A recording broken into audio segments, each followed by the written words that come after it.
Bonsoir mesdames et messieurs, merci d'être connectés sur Radio Solutions et de suivre Solutions TV. Merci également pour votre fidélité à ces médias Solutions. Bienvenue une fois de plus à cette autre édition, cet autre rendez-vous de votre programme L'heure de Solutions où pendant 1 heure, on aborde les thématiques autour des questionnements et problèmes du quotidien. Bien sûr, on prend vos avis qui comptent sur les sujets traités et vous retrouverez donc cette émission, ce programme L'heure de Solutions 2 fois la semaine, lundi et mercredi à partir de 20h30.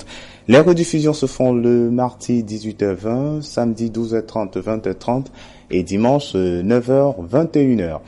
Nous allons encore une fois de plus recevoir sur ce plateau de Solutions TV l'homme de Dieu, l'apôtre Samuel Tateux. Bonsoir, apôtre Samuel. Bonsoir Franck Eddy. Madame, bonsoir, monsieur, bonsoir. Je suis ravi de vous savoir là encore pour cette autre édition.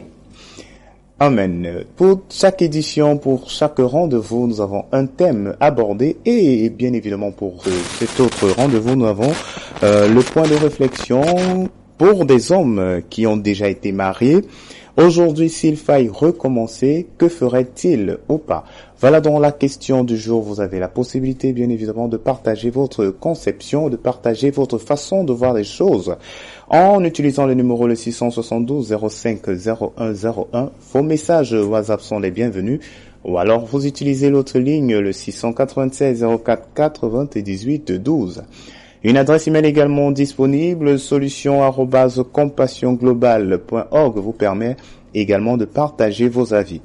Le lien solutiontvonnet.myl2mr.com vous permet donc d'être connecté sur Solution TV, suivre nos programmes juste à partir de votre tablette ou alors de votre smartphone. Nous allons donc entrer vivement dans le vif du sujet en essayant donc de prendre les avis des uns et des autres sur la question, comme on l'a dit, pour des hommes qui ont déjà été mariés. Et aujourd'hui, s'il faille recommencer, que ferait-il ou pas? Nous vous permettons donc de suivre les avis des uns et des autres et nous reviendrons pour la suite. Bon, si jamais j'étais marié et que je suis séparé de mon épouse, si la faute était la mienne, je ne peux que rectifier. Bon, peut-être j'étais un irresponsable, très adultère aussi. Bon, quelqu'un qui rentre à la maison tard, je devais rectifier pour ne plus recommettre les mêmes erreurs pour le moment. Bon, je conseillerais ceux qui ont été dans ce cas de ne plus répéter. Prendre leur femme comme eux-mêmes, ne pas gêner, je ne sais pas quoi, de la femme. La prendre comme sa sœur, comme celle avec qui ils doivent se changer des idées. Et tout dans la vie, c'est le dialogue. Voilà, donc nous sommes de retour sur ce plateau de Solutions TV après avoir suivi avec beaucoup d'intérêt les avis des uns et des autres. Nous allons continuer la réflexion et pousser un peu plus en nous tournant vers l'homme de Dieu. Homme de Dieu, selon vous, qu'est-ce qui peut garantir le succès d'un homme qui se remarie? Un homme qui est appelé à se remarier. Oui, tout à fait. Pourquoi se remarie-t-il? Parce qu'il peut s'agir d'un veuf ou d'un divorcé. Alors que ce soit dans l'un ou l'autre cas, c'est un homme d'expérience. Alors si on parle d'expérience, il faut qu'il ait tiré, n'est-ce pas, des leçons de ces expériences. Parce que la femme qui arrive a aussi ses aspirations. La femme qui arrive est différente, n'est-ce pas, de celle qui est décédée. Vous savez, c'était en début de cette année, je voyageais avec un fonctionnaire de l'ONU et on a été, pendant le voyage, vraiment on a échangé au point où, là où j'allais, il m'a rejoint, il a voulu continuer de partager avec moi, d'échanger avec moi. Et récemment, il m'a appelé, j'étais en voyage, il cherchait à m'avoir par tous les moyens. Finalement, au bout la deuxième semaine, j'étais obligé de l'appeler. Et sur son profil WhatsApp, c'est sa défunte épouse. Alors je lui ai ordonné, parce que moi, ça méritait déjà. Je lui ai dit, écoute, enlève-moi cette photo. Parce que je sens que tu me parles des choses importantes. Il me dit, c'est vrai, vraiment, il faut que je me marie. J'ai dit, enlève-moi cette photo. Et nous en reparlons.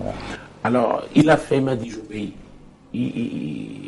Dans son pays d'origine, il est dans une très grande assemblée. Son pasteur est un ami et c'est un homme d'un certain niveau. Vous savez, il faut faire attention. Il ne faut pas vivre dans le passé. Il y a un type de passé qu'il faut apprendre, un type de page qu'il faut apprendre à tourner. C'est très important. Il y a 19 ans, j'ai eu comme ça à prier pour une femme qui voulait se remarier. C'était une veuve. Mais un jour, je suis allé chez elle avec... j'étais accompagné de quelqu'un. Et il y avait les photos de son défunt mari, qui avait été au quart d'une grande banque. Alors, j'ai regardé, j'ai réalisé qu'elle n'était pas encore prête, n'est-ce pas, à affronter la réalité.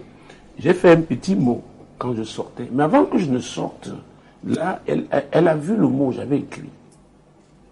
Et ce mot, je lui demandais de prier pour que Dieu l'aide à se débarrasser, à tourner cette page. Elle me dit, homme de Dieu, qu'est-ce que tu veux dire? Parce que je viens de voir un mot que tu as glissé, tu laisses sur ma table. Je dis oui.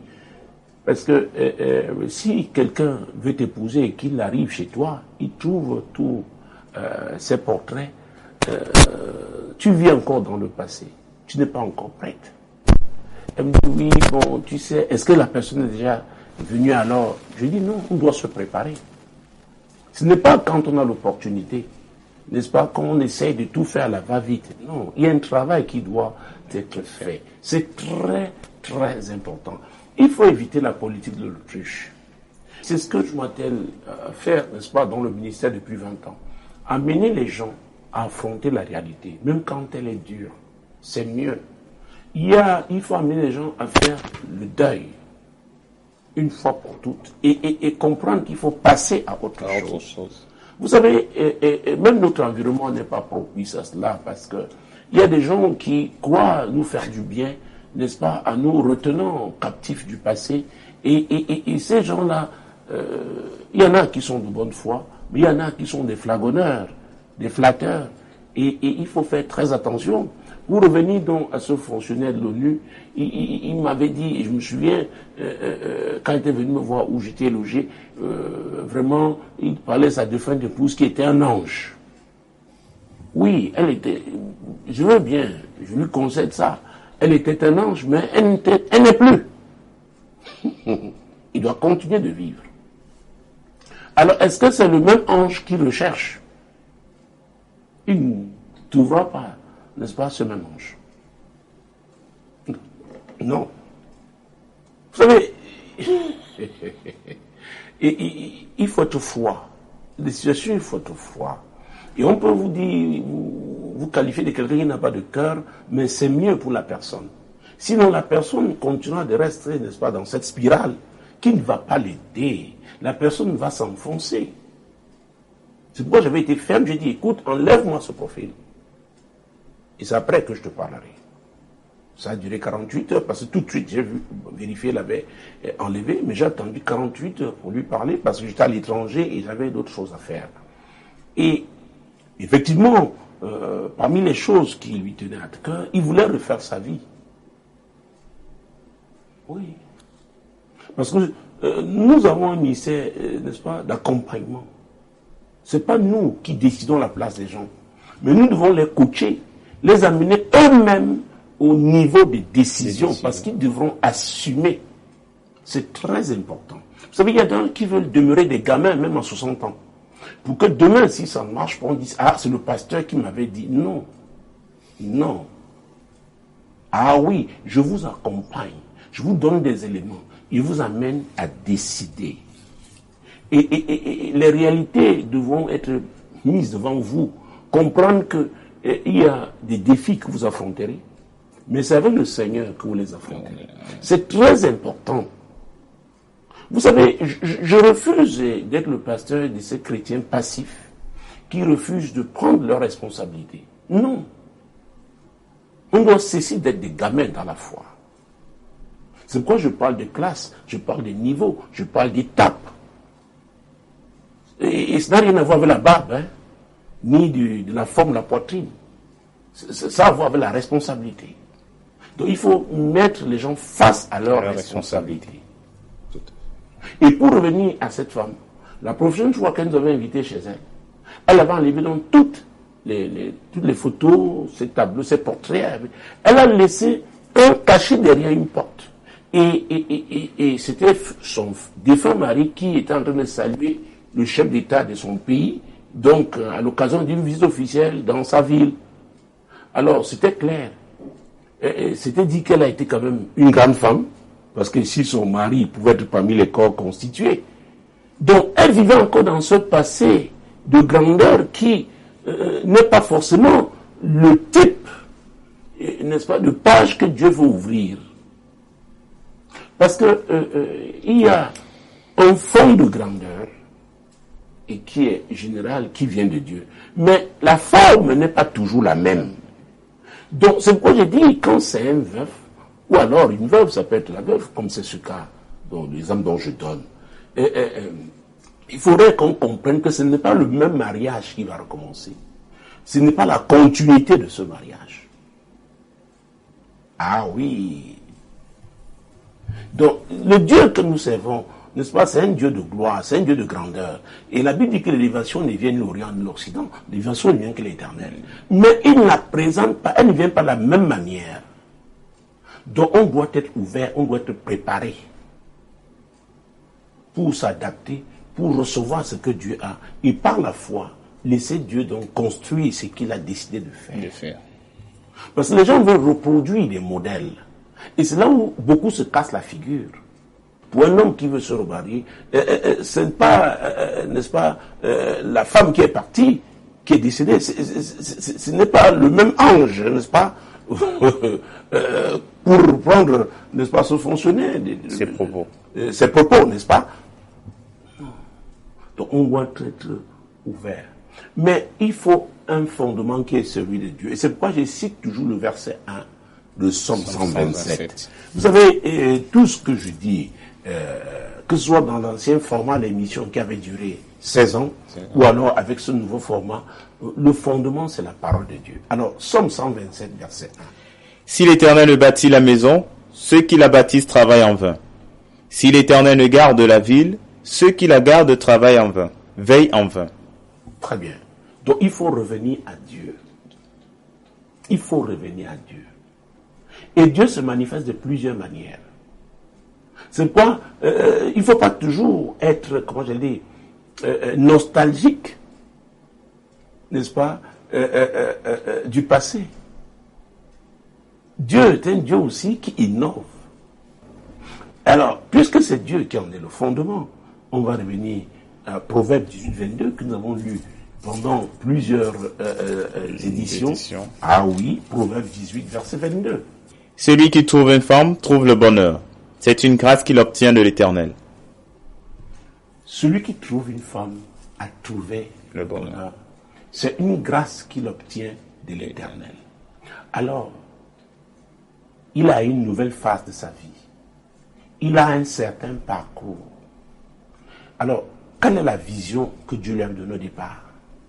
À quel niveau est-il avec Dieu? Lui-même qui veut se remarier, il a quel âge? Quels sont les colis qu'il transporte?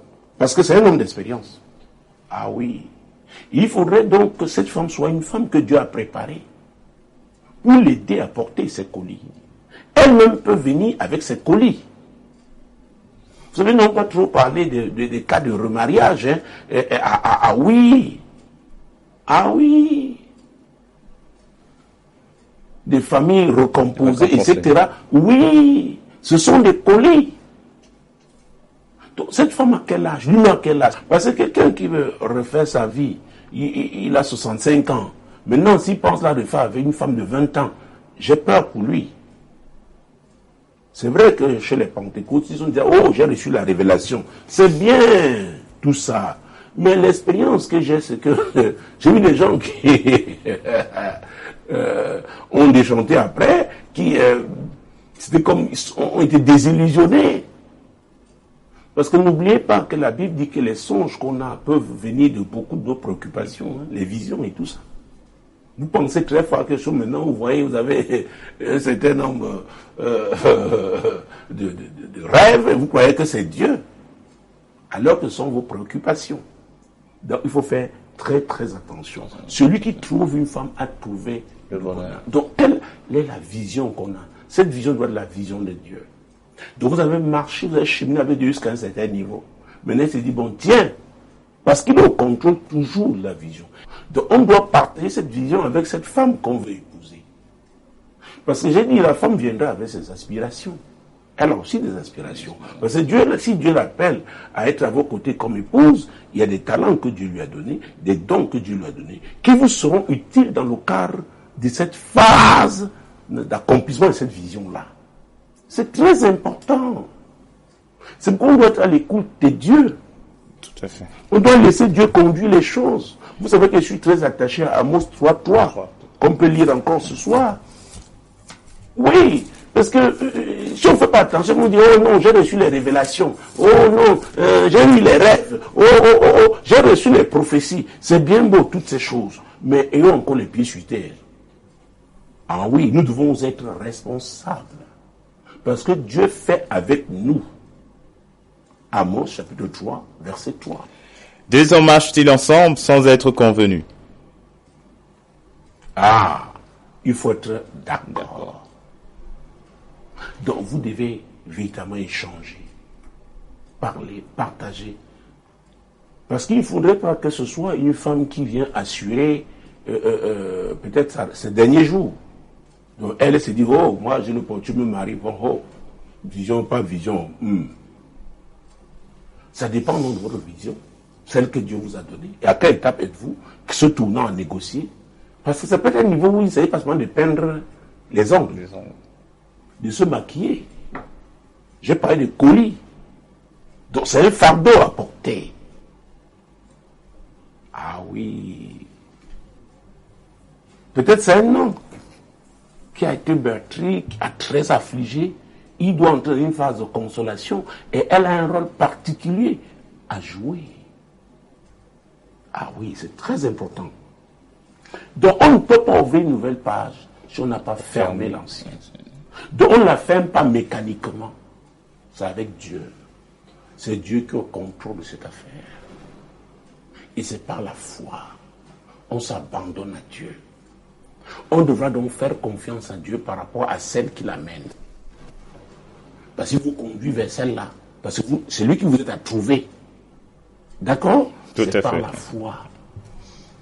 Il ne faudrait pas donc que les expériences du passé, hey, ce que j'ai vu là, peut-être c'est déjà. Donc, vous n'êtes pas comme des tiroirs. Quand quelque chose vous arrive, vous souvenez, il faudrait que la page là soit tournée. Totalement tournée. C'est une nouvelle expérience. C'est très, très important. J'ai l'habitude de rappeler toujours Proverbe chapitre 10, chapitre 9, autant pour moi.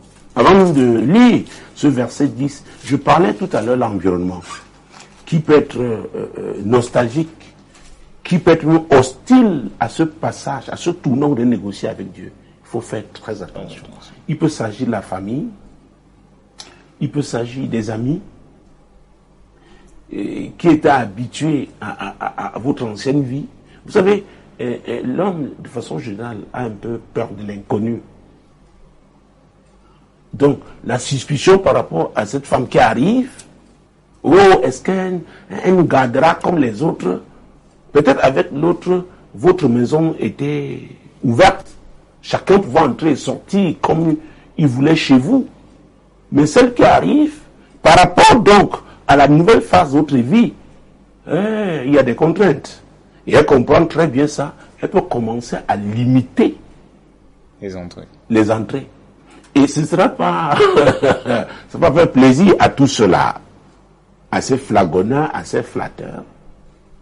Et ils peuvent donc constituer une coalition, oui, pour résister à celle qui arrive. Et c'est vous qui devez savoir où sont vos intérêts. Et vos intérêts doivent être les intérêts de Dieu. C'est pourquoi la Bible déclare dans le livre de Daniel quelque part que ceux qui connaîtront leur Dieu agiront avec fermeté.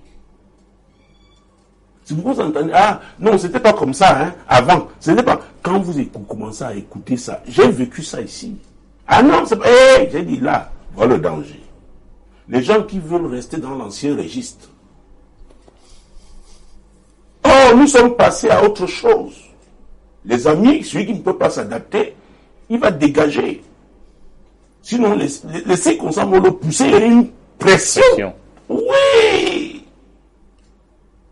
Et, vous savez, les gens peuvent vous prendre en captivité. Ils disent non, ils résistent. Ils verrouillent, ils disent non, ils forment un réseau pour faire la résistance. Alors vous devez avoir la capacité. Ici, c'est Dieu, il va vous donner cette capacité. Mais vous devez coopérer avec Dieu pour être rigoureux. Écoutez, il y a des connexions qui sont saisonnières. Moi, si je ne le dis pas clairement, les gens ne comprendront pas. Parfois, les gens ne se séparent pas seulement parce que les choses se sont mal passées. Peut-être qu'ils étaient là pour un temps. Vous comprenez ce que je dis? Tout à fait. Et maintenant, on est passé à une autre saison. Et ils n'ont plus les éléments, les ingrédients nécessaires pour cette saison. Et c'est pourquoi nous, Africains, nous devons comprendre un certain nombre de choses.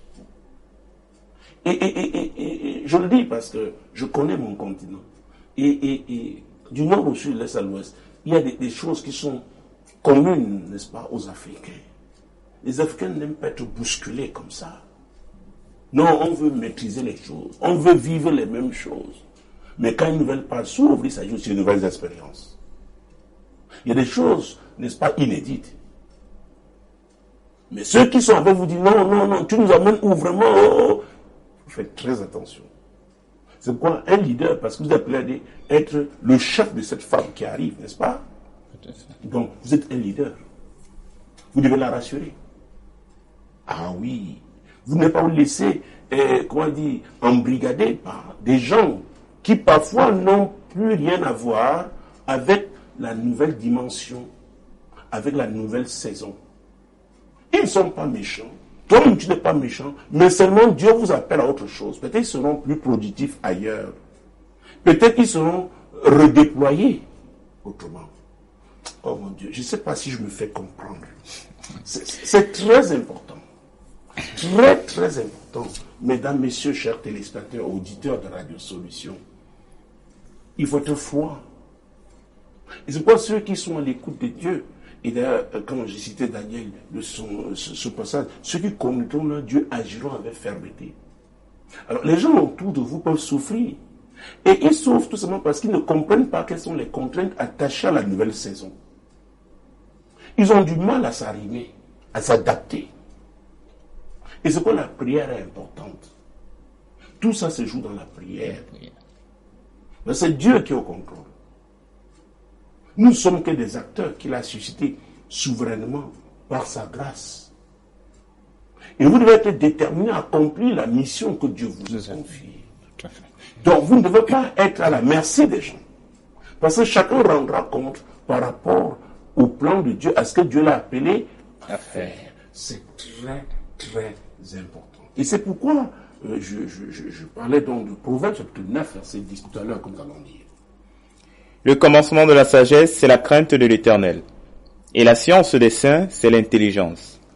La crainte de l'Éternel. Donc, celui-là qui veut refaire sa vie, il est un veuf, il doit avoir la crainte de l'Éternel. La femme qui veut épouser là aussi doit avoir la crainte de l'Éternel. Cela veut dire quoi? Leurs priorités sont les priorités divines. Ils ne vont pas sacrifier les priorités divines pour faire plaisir aux hommes. Parce que la tentation aussi, c'est quoi? C'est que la femme qui arrive, elle veut plaire à ceux qui sont là. Qu'elle a trouvé là pour qu'on l'accepte. Oh, vous jouez à ça, vous êtes foutus. Les gens là vous tiendront par le nez. Et vous vous retrouvez donc dans une sorte de deal. Mais c'est Dieu, si vous êtes convaincu, c'est Dieu qui vous y a amené. Dieu va vous aider. Dieu va vous conduire.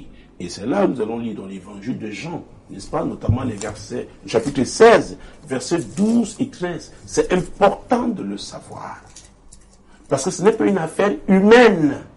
Vous n'êtes pas là pour faire plaisir aux hommes.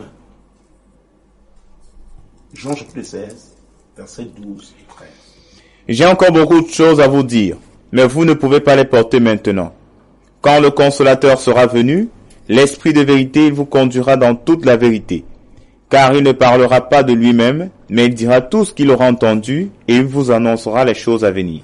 Ah ah. Si vous avez la crainte de Dieu, c'est Dieu qui vous a conduit.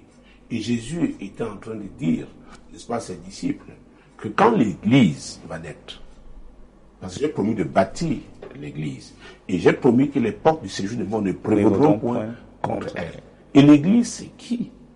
C'est la communauté des chrétiens, n'est-ce pas? La communauté des croyants, qui ont un lien, le même lien, c'est-à-dire la nouvelle alliance, et qui sont donc conduits par le Saint-Esprit, qui est l'esprit de vérité. Donc si nous sommes conduits par le même esprit, il va nous convaincre. Il va dire que vraiment votre belle-sœur là qui arrive, dans le cadre de cette nouvelle phase du mariage de votre frère, ou je ne sais pas, de votre ami, vous dire écoutez, sa rigueur là vient de Dieu. Pour que votre ami réussisse, ou votre frère, il a besoin de cette dimension de rigueur. Donc elle vient en tant que servante de l'Éternel. Donc acceptez ça. Et l'Esprit de Dieu va vous aider à supporter ça. Parce que vous craignez Dieu. Parce que vous-même, vous voulez réussir dans ce que Dieu vous a appelé à faire. Donc si vous a appelé à aider aussi votre frère, votre ami, votre pasteur, n'est-ce pas, votre patron, à réussir dans sa nouvelle vie. Donc vous devez vous conformer aux exigences de Dieu, aux exigences divines, et parce que c'est le Saint-Esprit qui vous conduit. C'est pourquoi la crainte de l'Éternel est incontournable. La crainte de l'Éternel fera que vous allez sacrifier vos intérêts égoïstes. Est-ce que vous me suivez? Parce qu'il y a beaucoup d'intérêts qui se croisent. Et quand l'égoïsme prend le dessus, alors ça devient la jungle. Mais quand on craint Dieu, il ne s'agit pas de ses intérêts personnels. On veut voir le royaume de Dieu avancer. Même si on occupait, n'est-ce pas, les devants de la scène et que désormais doit être en retrait, on va accepter d'être en retrait parce que c'est Dieu qui est la priorité. Et on sera heureux de voir le royaume de Dieu avancer. On ne mettra pas les bâtons dans les roues de cette femme qui arrive. On ne mettra pas les bâtons dans les roues de son frère ou de son, c'est pas, de son patron ou de son pasteur ou de son ami qui se marie. Ou qu'on dise que oui, qu'on sache maintenant que comme je ne suis plus à ses côtés, il ne réussit pas parce que je ne suis pas là. Non, ce n'est pas une affaire d'homme. Ce n'est pas une affaire d'intérêt personnel. On doit barrer, n'est-ce pas, l'égoïsme. Gommer. Jésus avait dit dans Matthieu 6, verset 33, et c'est un passage important. Aussi longtemps qu'il s'agisse de Dieu, qu'il s'agisse de ses affaires, ce passage, n'est-ce pas, a toute sa place. Cherchez premièrement le royaume et la justice de Dieu, et toutes ces choses vous seront données par-dessus. Cherchez premièrement le royaume et la justice de Dieu, pas vos intérêts. Il y en a qui se disent souvent, oui, si je ne suis pas là, que ce soit le déluge. Non. Peut-être vous occupez cette position parce que Dieu le voulait en cette saison-là. Maintenant, voici une nouvelle saison. Il vous donne une autre position. Ce n'est pas vous qui choisissez votre place. Vous comprenez ce que je dis? Oui, bien sûr. Ça veut dire quoi? Ça parle des classes. Alors, l'homme qui se remarie là, il appartient à quelle classe? Il peut avoir donc une nouvelle classe d'assistants, de collaborateurs, ça dépend. D'amis, parce qu'il passe à une autre étape de sa vie. Parfois, vous qui étiez là, vous devez maintenant vous adapter. Laissez Dieu œuvrer en vous pour que vous compreniez quel est le rôle que vous devez jouer à ses côtés. Parce qu'il s'agit de l'intérêt du royaume de Dieu. Ce n'est pas un intérêt personnel. C'est pourquoi si on ne craint pas Dieu, on ne peut pas réussir dans ça.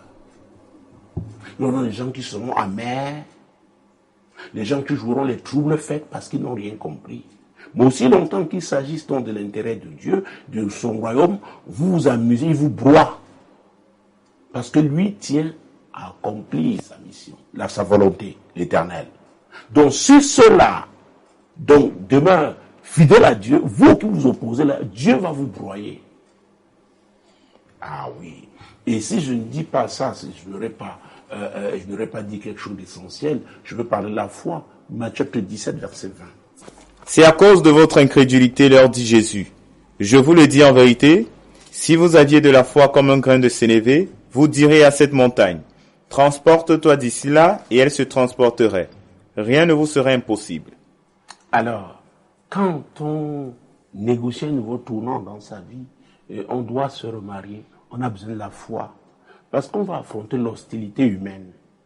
On va affronter les résistances. Et ce que je dis là, c'est même à l'église. Pour vous demander si vous avez affaire vraiment aux chrétiens. Les gens peuvent être terriblement méchants. Ah oui, tenons la Bible en main. Pourquoi? Parce qu'ils n'ont pas fait, n'est-ce pas, du royaume de Dieu leur priorité. Ah oui. Donc, il peut y avoir des caciques. Là, nous. Mais ayez la foi que ce Dieu qui vous pousse à négocier ce nouveau tournant dans votre vie, il est fidèle. Il n'est pas un homme pour mentir, ni un fils d'homme pour se repentir. Ce qu'il a dit, il le fera. Il a dit que nous serons persécutés. Il a dit que nous connaîtrons des tribulations. Et son serviteur, l'apôtre Paul, a dit que c'est par beaucoup de tribulations que nous devons entrer dans le royaume de Dieu. Donc, s'appuyer sur lui seul. Voyez, le moment où vous êtes comme esselé. Vous pouvez vous poser la question de savoir, est-ce que c'est Dieu qui vous a envoyé dans cette affaire? Ah oui. Vous savez, c'est dans le livre de Jérémie, Dieu disait que malade celui qui confie en l'homme. Il disait encore que le corps de l'homme est tortueux, qui peut le connaître? Ah! Les gens peuvent retourner leur verse et devenir extraordinairement méchants. C'est l'homme. Il faut faire confiance en Dieu seul. C'est très, très important. Ça, c'était le cas donc d'un veuf, n'est-ce pas, qui doit négocier ce nouveau tournant, doit donc se remarier. Maintenant, si c'est un divorcé, oh mon Dieu, il ne saurait quitter une relation et entrer dans une autre sans avoir fait une évaluation. Parce que s'il y a divorce, il y a eu échec. Quelles que soient les raisons. Même si on n'est pas responsable de ce divorce, c'est un échec. Parce que quand on s'engageait dans ce mariage, ce n'était pas pour divorcer, n'est-ce pas? Oui, il est important de s'asseoir. Et maintenant, évaluer, tirer des leçons, c'est très important. Vous savez, Dieu dans le livre d'Ésaïe, Ésaïe chapitre 1, verset 18, mais avant de lire ça, il y a un passage biblique que je rappelle toujours ici. C'est quand Jésus dit dans Matthieu 11, peut-être on va aussi prendre ça, Matthieu 11, verset 28, et Vanessa dit, venez à moi, vous tous qui êtes fatigués et chargés. Parce que j'ai dit, quand il s'agit d'un divorce, c'est un échec. Donc quelque part, on souffre. On peut avoir le cœur brisé. Jésus tend la main. Il dit, venez à moi. Lisons ces deux versets. Venez à moi, vous tous qui êtes fatigués et chargés, et je vous donnerai du repos. Prenez mon joug sur vous et recevez mes instructions, car je suis doux et humble de cœur, et vous trouverez du repos pour vos âmes. Alors, vous avez échoué. Vous sortez d'un mariage, et il est possible que vous soyez en lambeau, que vous ayez le cœur brisé. Jésus dit, venez à moi, vous tous qui êtes fatigués et chargés, et je vous donnerai du repos. Et ce n'est pas la foi. Vous faites confiance au Seigneur, que ce qu'il a promis le fera. Alors vous ne venez pas en disant que non, ça va durer 2 mois. Non. Parce que les blessures ne sont pas les mêmes. Non. Il peut y avoir 5 divorcés, mais ils n'ont pas tous les mêmes séquelles, les mêmes blessures, l'impact, n'est-ce pas, de leur divorce n'est pas le même. Donc Jésus donne à chacun un traitement adapté. Vous comprenez ce que je dis? Donc venez à moi, tout ce qui est fait. Et au verset 20 dit, recevez mes instructions. Il y a des instructions d'ordre général que Jésus donne à tout le monde, mais il y a des instructions d'ordre, n'est-ce pas, particulier, spécifique. Donc, c'est important d'être à l'écoute, de se soumettre à lui, le laisser faire. Ça prend un certain temps. On n'est pas pressé. Parce qu'on sait qu'au sortir de là, il va nous aider à rebâtir. Ah oui, il n'y a que lui pour le faire. Et je disais que il veut que nous coopérions, il veut être avec nous. Et c'est pourquoi je parlais donc d'Ésaïe, chapitre 1, verset 18. Venez et plaidons, dit l'Éternel. Si vos péchés sont comme le cramoisi, ils deviendront blancs comme la neige. S'ils sont rouges comme la pourpre, ils deviendront comme la laine. Ouais, il dit, venez et plaidons. Cette affaire-là, je veux travailler avec toi.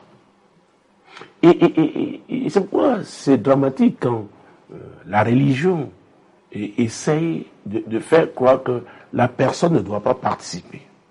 Et c'est pourquoi on prend des pasteurs comme des marabouts. Non, on doit participer. C'est pourquoi je dis que ça doit être actif, on ne doit pas être passif. On doit. Quand on fait cette évaluation-là ensemble, on va avec la personne, on suit la personne, on l'amène elle-même à arriver à certaines conclusions. C'est très important. Sinon on va dire, oh pasteur, prie pour moi, vraiment le cœur est brisé, vraiment, j'ai été déçu. Oh, cette femme-là qui, le mari là, voilà. Jean-Paul Sartre disait que l'enfer, c'est les autres. Non, s'il y a un échec, quelque part, chacun a sa part de responsabilité. Même si ce n'est que 10% ou 5%, il y a un travail à faire. Il y a des instructions que chacun doit recevoir du Seigneur. C'est pourquoi j'ai parlé de tirer les leçons. N'est-ce pas? Parce qu'on a une expérience. Il faut tirer les leçons. Il ne faut pas répéter les mêmes erreurs. Donc c'est très important. Et quand on n'est pas sincère, et toujours si nous restons dans Ésaïe, chapitre 1, je peux prendre même les versets 14, 15, 16 et la partie A du verset 17. Mon âme hait vos nouvelles lunes et vos fêtes. Elles me sont à charge. Je suis las de les supporter. Quand vous étendez vos mains, je détourne de vous mes yeux. Quand vous multipliez les prières, je n'écoute pas. Vos mains sont pleines de sang. Lavez-vous, purifiez-vous, ôtez de devant mes yeux la méchanceté de vos actions, cessez de faire le mal. Apprenez à faire le bien, recherchez la justice. Ce n'est pas la justice des hommes. Ce n'est pas le bien, n'est-ce pas, pour être vu. Donc ça a à voir avec le cœur. C'est très important. Donc quand on veut recommencer, parce qu'on a échoué, on doit se rassurer. J'ai parlé du fondement, n'est-ce pas, à l'entame de la réponse à cette question. J'ai parlé du fondement avec Psaume 100, verset 1. Si l'Éternel le bâtit, ceux qui bâtissent travaillent en vain. Ah oui, c'est très important. Donc, on doit laisser Dieu. C'est lui qui doit être le fondement. Alors, quand il est le fondement, le cœur, il va nous changer, il va changer notre cœur. La parole qu'on reçoit, le Saint-Esprit va nous transformer. Et c'est comme ça que l'Esprit va nous conduire. On a vu avec Jean chapitre 16, verset 12, qui nous conduit en vérité. Il va nous conduire à faire le bien, à rechercher le bien. Il va nous conduire à rechercher la justice. Nous venons avec Matthieu chapitre 6, verset 33, que nous avons lu tout à l'heure. Cherchez premièrement le royaume et la justice de Dieu. C'est très important. Et vous verrez que ça va nous conduire à l'humilité. Et la Bible dit que Dieu résiste aux orgueilleux, mais il fait grâce aux humbles. Quand on parle d'humilité, il s'agit d'un abaissement volontaire. Parce que Dieu vous dit, oui, abaisse-toi. Laisse-moi faire. Et tu verras le produit fini après. Donc on entre dans un processus de transformation. C'est très important. Vous savez, quand, après la mort de Moïse, Josué, appelé, qui était serviteur de Moïse, n'est-ce pas, Dieu l'a appelé à succéder à son maître. Et nous sommes là dans Josué chapitre 1. Alors, nous allons lire deux versets, le verset 5, et après nous allons prendre le verset 8. Verset 5. Nul ne tiendra devant toi tant que tu vivras. Je serai avec toi comme j'ai été avec Moïse. Je ne te délaisserai point, je ne t'abandonnerai point. Alors, voilà la promesse que Dieu fait à Josué, qui a été serviteur fidèle de Moïse. Il dit, nul ne tiendra devant toi. Tu es un homme qui aura toujours la victoire. Je serai avec toi, je ne te délaisserai point. C'est moi qui t'ai appelé, Josué. Fais-moi confiance. Mais Dieu va ajouter quelque chose, verset 8, et c'est très important. Que ce livre de la loi ne s'éloigne point de ta bouche. Médite-le jour et nuit, pour agir fidèlement selon tout ce qui est écrit, car c'est alors que tu auras du succès dans tes entreprises, c'est alors que tu réussiras. Donc nous parlons là la méditation, la parole de Dieu. Cette parole, Jésus a dit, est esprit et vérité. C'est Jésus qui est la parole. Alors la méditation de la parole de Dieu va faire qu'il y a une transformation de l'homme intérieur. Vous ne serez plus la même personne. Vous n'apprécierez plus les choses de la même manière. Ce ne sera plus charnel. Dieu vous fera monter d'un cran. Vous serez à un autre niveau. C'est pourquoi des choses qui vous excitaient à un moment donné vous diront plus rien. C'est pourquoi l'apôtre Paul dit des choses qui étaient pour moi un gain sont aujourd'hui une perte. À cause du royaume de Dieu. À cause de qui? De Christ. Christ qui l'avait saisi. Christ qui l'avait transformé. Qui lui avait donné d'autres priorités. C'est très important. Le royaume de Dieu a ses priorités. Donc la chair là doit être crucifiée. Oh, c'est très très important. Donc quand on laisse dans la parole de Dieu, parce qu'on la médite, faire son travail dans notre vie, effectivement, on n'est plus la même personne. On ne voit plus les choses de la même manière. En ce moment, on va rebâtir avec le Seigneur. Et ce mariage-là sera pour la gloire de Dieu. Je crois avoir répondu à cette question. Dieu ne donne pas la charge à quelqu'un qui lui dépasse. On doit toujours faire en sorte que le peu, en fait, on dit de partager, de savoir partager. Quand tu as une banane, même si vous êtes juste, partage cette banane en 10 personnes. Et chacun pourra manger et calmer les vers qui nous demandent à manger tout le temps. Donc, il ne faut pas dire que parce que tu n'as pas les moyens, tu aimes une femme qui a déjà la charge, tu refuses cette charge parce que tu dis que tu n'as pas les moyens. Ce n'est pas juste que tu n'es pas amour. Homme de Dieu, si vous permettez, avec une autre préoccupation, homme de Dieu, quand on veut épouser une femme, on accepte bien son actif et son passif. Pourquoi alors refuser de s'occuper des enfants de la femme qu'on aime et qu'on souhaite épouser? Je crois que c'est une femme qui a parlé un peu de ça. Oui, non, je veux aussi vous poser une question, s'il m'était permis, n'est-ce pas, de poser une question. Est-ce que l'amour procure, n'est-ce pas, automatiquement les ressources nécessaires pour s'occuper des enfants? Parce que je t'aime, donc subitement, j'ai de quoi m'occuper de tes enfants. Faisons attention. Faisons attention. Vous savez, il y avait une expression à l'époque, et populaire, mais une camarade, n'est-ce pas, l'avait utilisée s'agissant d'un jeune étudiant qui lui déclarait sa flamme. Il lui a dit, mais tiens, on ne vit pas d'amour et d'eau fraîche. Pour lui dire que j'ai des besoins. Peut-être tu sais écrire des poèmes, c'est bien, mais les poèmes là... Et on revient encore à la notion de classe. De classe.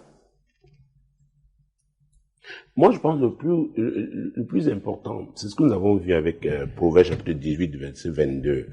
Celui qui trouve une femme trouve le bonheur. C'est une grâce qu'il obtient de l'Éternel.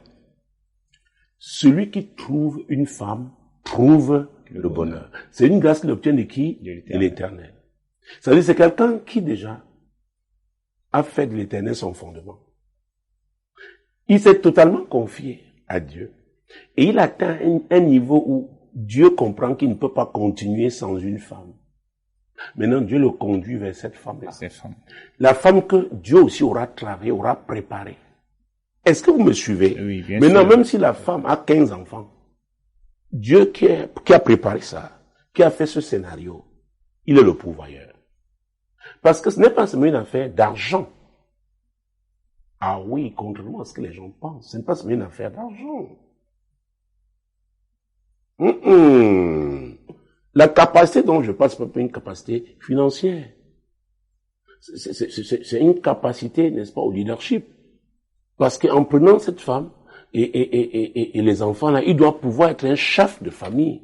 Est-ce qu'il a atteint un niveau où il peut gérer une femme qui a déjà des enfants? C'est pas donné. Non, c'est pas donné. C'est pas donné. Il y a des gens qui peuvent être honnêtes. Ils s'engagent, mais après réalisent que Ils n'avaient pas cette capacité-là. Et on les accuse de tout, mais ils croyaient qu'ils pouvaient. Il y a les réalités qu'on vit dans le mariage. Quand les enfants là vont commencer à réclamer leur père, quand ils deviendront des adolescents, des adolescentes, il y aura des soucis, vous devez gérer. Donc si vous n'avez pas été préparé à affronter ce type de défis, vous aurez l'argent, mais la sagesse nécessaire, la patience nécessaire, la persévérance nécessaire. C'est pourquoi il y a un certain nombre de charges qui peuvent perturber un mariage. Si on ne sont pas préparés à affronter, n'est-ce pas, ces responsabilités-là. Donc faisons très attention. Donc j'ai dit que l'amour, ça ne procurait pas l'argent. Et j'ai ajouté que ce n'était pas seulement une affaire d'argent.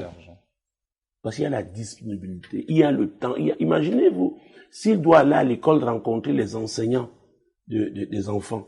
Parce que si les enfants ont des problèmes à l'école, on va le convoquer. Bien sûr. Il doit aller à la réunion des parents d'élèves, etc. Donc, ne croyez pas que attention, il doit pouvoir les discipliner. Parce que beaucoup croient que éduquer les enfants, justement, leur donner, n'est-ce pas, des cadeaux, leur donner l'argent. Non, c'est pas seulement ça. Le temps, maladie sur les enfants. Les observer, les suivre. Oh, il faut faire très attention. On doit avoir été préparé. On doit avoir été préparé. C'est pourquoi j'ai dit, le mariage, c'est pas pour les irresponsables. Non. Non. Mon Dieu. Vous savez, je sais pas si on aura le temps de parler de ça. Parce que, vous savez, dans la foi, j'ai rencontré beaucoup, j'allais dire des rêveurs. Les gens qui lisent des passages bibliques, après, ils les appliquent à eux. Prenons Osée chapitre, le premier chapitre même d'ailleurs. Osée, on peut même lire tout le chapitre 1, mais raccourcissons en prenant le verset 2. La première fois que l'Éternel adressa la parole à Osée, l'Éternel dit à Osée, « Va, prends une femme prostituée et des enfants de prostitution, car le pays se prostitue, il abandonne l'Éternel. » C'est Dieu qui lui a dit. Ça, c'est un réma. Dieu s'adresse particulièrement à lui. Et j'ai rencontré des gens qui sont cassés la figure à l'église. Ils lisent une histoire biblique dans la Bible. Ils la sortent de son contexte. Oh mon Dieu. Il y va. Parce que tu es un prophète, toi, Osée. Je veux prendre ta vie. Ce que tu vis, c'est ce que je ressens. Et je veux parler au peuple.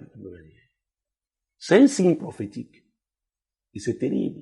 C'est pourquoi les prophètes, oh mon Dieu, parfois Dieu leur fait ressentir la douleur qu'il a lui.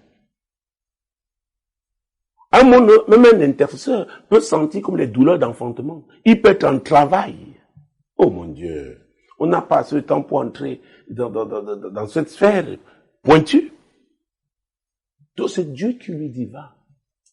Donc c'est à lui. Donc quelqu'un ne se lève pas demain et dit, oh comme Osée, moi aussi je vais aller. Tu as la grâce d'oser. Encore le verbe, il y a même le verbe oser. N'est-ce pas? Tout comme quand on lit, et je crois que c'est dans Matthieu, n'est-ce pas, Matthieu, je crois, chapitre 15, l'histoire de Pierre, mon Dieu, mon roi.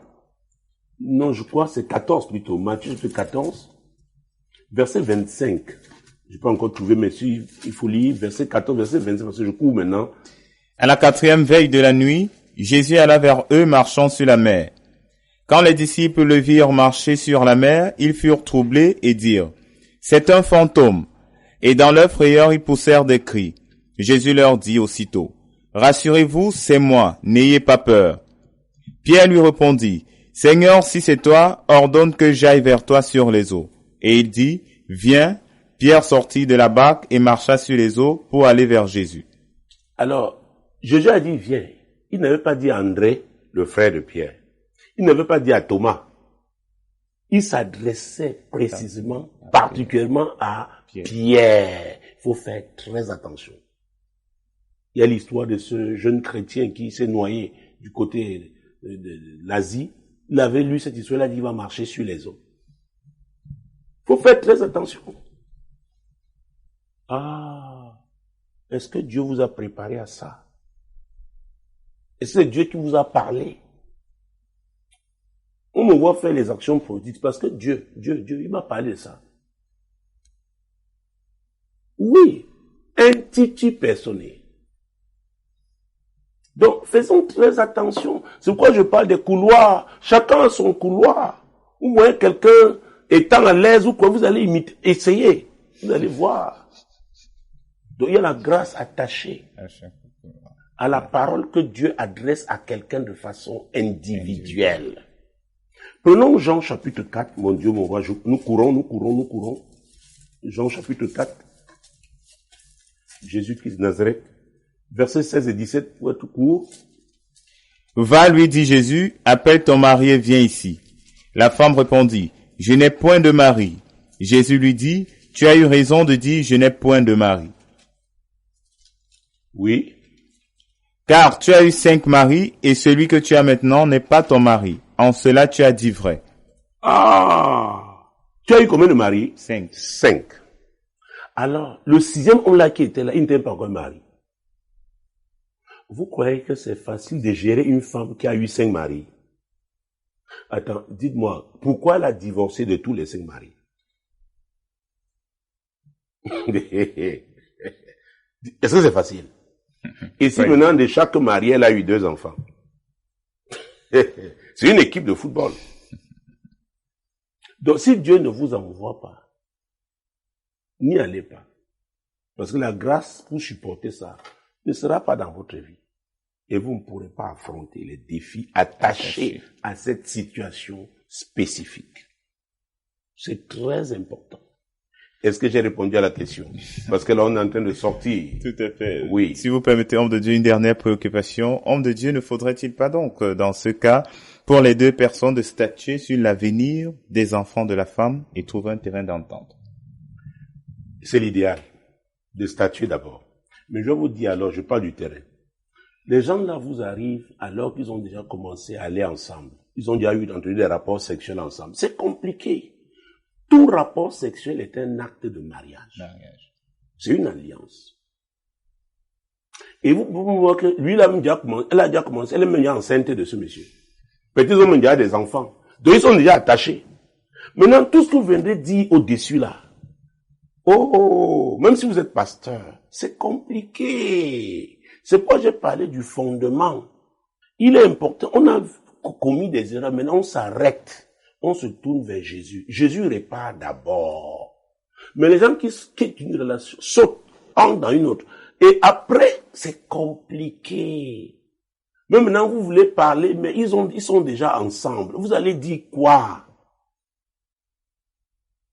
C'est très compliqué. Donc, vraiment, quand on a eu des échecs, pour éviter la compliquer davantage, on doit s'arrêter. Se tourner vers Jésus. Nous avons lu tout à l'heure, Matthieu. Se tourner vers lui et qui répare. Et si maintenant lui, il vous dispose encore à vous marier, parce qu'il peut arriver que Dieu te dit non, pour toi là, ferme la page du mariage. C'est possible. Ferme ça, ce n'est plus à l'ordre du jour. Je te veux évoluer comme ça. Et si tu lui es soumis, tu évolues comme ça et tu verras, tu vas finir dans la gloire. Tu vas finir dans la gloire. Mesdames, messieurs, ça peut paraître compliqué et difficile, mais c'est la voie du salut. C'est la voie du salut. Comme je l'ai dit, quelque part, on ne peut pas faire les omelettes sans casser les œufs. Il y a un prix à payer. Vous savez, si je devais recommencer aujourd'hui, je ne pense pas que j'aurais fait les erreurs que j'ai faites, n'est-ce pas, quand j'étais plus jeune. D'accord? Mes erreurs, mes fautes doivent servir à quelqu'un. C'est pourquoi il n'hésite pas à en parler. J'ai dit aux gens, ne faites pas ce que j'ai fait. Dieu m'a aidé et les temps ont changé. Donc faites très attention. Donc chacun de nous peut commettre des erreurs. Nous sommes appelés à nous engager. Mais avant de prendre n'importe quel engagement, rassurons-nous que nous soyons engagés avec le Seigneur. Si notre engagement est sincère avec lui, alors celui qui nous conduira à nous engager. Et parce que c'est lui qui nous aura conduits, le fondement de nos engagements seront solides. Et nous pourrons donc faire face aux tempêtes. Parce que Jean donnait un enseignement sur les tempêtes évitables et les tempêtes inévitables. Avec Jésus, il nous conduit dans les tempêtes inévitables et il nous donne la victoire parce que ces tempêtes-là sont pour notre, n'est-ce pas, édification, pour notre élévation. C'est très important, madame. C'est très important, messieurs. Jeunes gens, je sais que c'est difficile, vous voulez faire de votre corps ce que vous voulez, mais sachez qu'il y a des conséquences. Tout acte qu'on pose, n'est-ce pas, a un impact.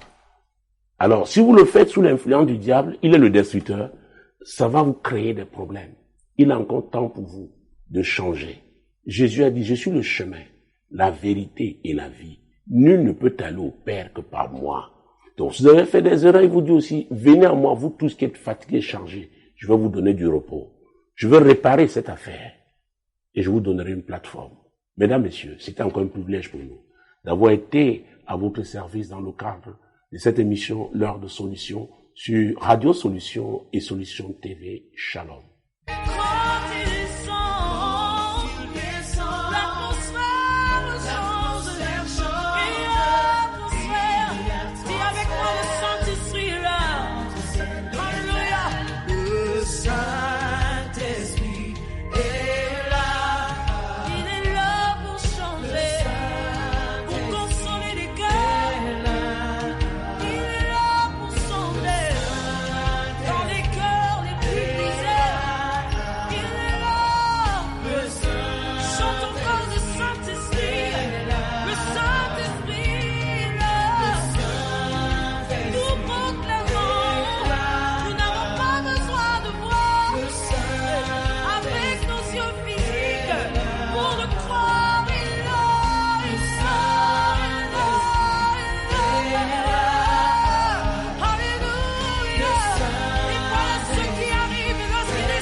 Comme le chant